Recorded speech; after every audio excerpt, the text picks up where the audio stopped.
Hi, I'm Dr. Kemi Olunloyo, Nigerian journalist, pharmacist, and PR specialist. Today's the 18th of January, 2024. There was an explosion in my hometown, Ibadan, Nigeria. In fact, in an area where I've actually lived, Adeyi Close, Adeyi area, Dejoyelese Street in Bodija, Ibadan.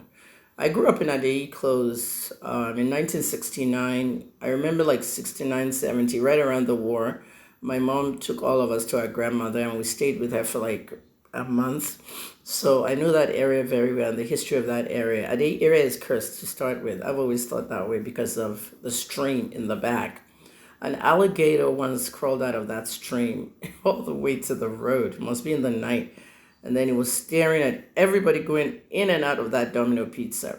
Can you imagine an alligator on the other side of the road? So those are strange things. Later on, they captured it and they said it was one of Arishikola's alligators. You know, Alhaji Arishikola, the late Ariam Muslimi of Yoruba land. Arishikola had a zoo in his compound. I used to go there a lot with my kids and all. But when he died, you know, his compound became full of grass and everything. And I heard that the animals were never taken care of. And somebody dumped one of the little crocodiles into the stream at Adi. He grew up there to a big alligator. And then one day he came out hungry, standing in front of the road and looking at people across from Domino. And it was like after dark. And then, of course, in 1970, I can't forget this one, when we were with my grandmother, there was a python inside that stream that came out and ate every goat in the neighborhood and goes right back in the stream until they finally caught it and killed it. But anyway, for me waking up 48 hours ago and to hear that Adeyi area was like blasted with something like a bomb and all, you know, I looked at so many things and I posted on Twitter and Facebook yesterday that have they looked into the NDLEA to help them? Maybe it's methamphetamine. Crystal methamphetamine is produced in meth labs, and a lot of these drug dealers are inside, quiet, unsuspecting neighborhoods. And I said this in my 18-month campaign with the NDLEA. If there's a meth lab in your area, the bakers, they're going to kill all of you. The bakers are the ones that make the drugs because of toluene. Okay, toluene is a very, very dangerous, highly flammable hydrocarbon. Okay, toluene is even one of the components of petrol. Okay, can ask Dangote that. It's one of the components of petrol. It is very, very, very dangerous. And I've had experiences with toluene. My whole entire face was burned with toluene hexane during a chemistry experiment in 1984. I have stories. My face was burned, second degree burn to the whole of my face. And here I am. I'm a burn survivor. So I'm just telling you that it could have been toluene that exploded. And it's that magnitude. It looks like a bomb. Okay, so we woke up and they said it was miners illegally mining. Omoyele Sowore said, who's an investigative journalist and owner of Sahara Reporter, said, Governor McKinney, you can't come up in less than 72 hours and be telling us miners, there should be more investigation, there would be a cover-up. I tweeted, get sniffer dogs from the NDLE. When the NDLE dogs get there and start sniffing, they will either sniff bombs, mining equipment, or they can sniff drugs in the making. Let them go there, let's know the cause.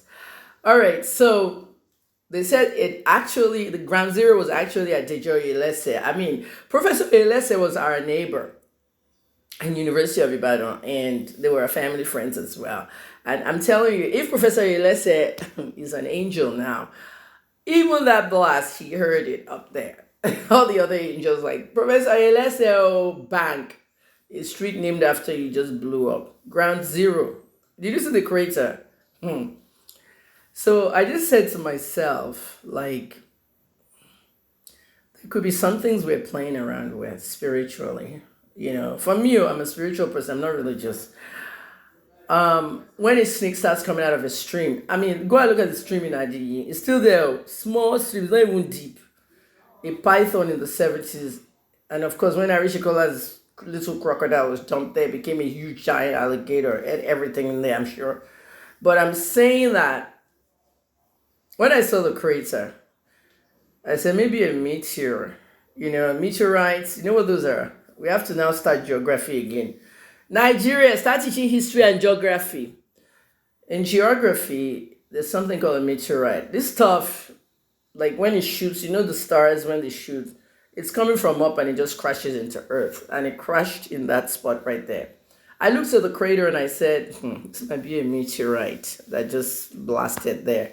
There's nothing man can do about that. So, Mr. Makinde, Jay, if you're trying to figure out this and that, we can only do our earthly stuff. She said, company belongs to a Malian family because the neighbors said it was a Malian family living there and they were mining, blah, blah, blah. This is where the Nigerian police comes in. Listen carefully. If you see something, say something. That's what you say in America. Nigerian police has adopted it. If you see something, say something. When you saw them being a mining family, and some of you had knowledge of them bringing explosives or things home, why didn't you tell the government? Because we keep quiet, we mind our business, we don't want to get involved. Safety is an issue. If someone's making methamphetamine in your neighborhood, okay, or mining or something, anything dangerous, you should be telling the authorities now until it becomes that. I saw big mansions though. Somebody's telling me 2 people died. That's what the government has. There are people under that rubble. There's still people there. I don't know if they can do search and rescue now. It could be search and recovery. But it's a mess. It's a mess. So, what do I have to say? I can't challenge God on that. Okay, if it's a meteorite, it's a meteorite. Do we not have astrologists, astronomical people that could come and also... This is the things that your state government should be doing. Bring the astronomy people there. Okay. We're looking at the CAC numbers of the company, the Malian company, and the CAC numbers is saying it was a foreign company. Some people are saying, why are they registered? Foreign companies can register for business in Nigeria, unless there's a Nigerian entity that helped them register it, or everybody needs to be rooted out. We can't find the Malian family. Residents are saying that they don't know where they are, that they could actually be part of the casualties. There needs to be more done. Every security agency needs to be out there investigating it. So on that note, I want to say something about Mali and mining. Go to YouTube and Google Al Jazeera, Mali gold. Just type in Al Jazeera, Mali gold, and then Dubai. Many of you don't know the history of the world. Dubai is a city in UAE, and it was built mostly on Malian gold. And Malian was not reporting exports. Gold was coming from Mali, but the country wasn't reporting exports, meaning that Dubai stole their gold. Allegedly. That's what Al Jazeera said in that documentary. That the UAE stole most of the gold that they used to build their country. How true is that? AJ says Mali was the focal point. Mali has the most gold in Nigeria, followed by Osun State and Zamfara State, Nigeria, but Ibadan. Where are these foreigners mining and what are they mining? I don't know about gold in Ibadan. Maybe they're commuting to Osun every day. These are the little things you need to know. But go watch Al Jazeera's documentary on the Mali gold. It's quite unusual to see Malians coming to our country to illegally mine when they have their own country. If you go to Ghana, you'll see illegal gold miners everywhere. Look at those kids in Ghana. Teenagers. They brought out the biggest gold nugget from the ground. Look at Port Harcourt, Nigeria. Teenagers, young people, illegal refining of oil. They're refining oil, 4 million a day. Okay, and some people say they're refining oil 4 million a day for individual elites in the north. I bet you've not heard it. Port Harcourt youth making petrol and is entering tanker and is going to the north for one big rich politician or one big rich man who's going to use it for all his 4 SUVs and Jeeps. A joke will be a man. One joke you want you under your thing. Thanks for watching this video. It's long. Have a nice day.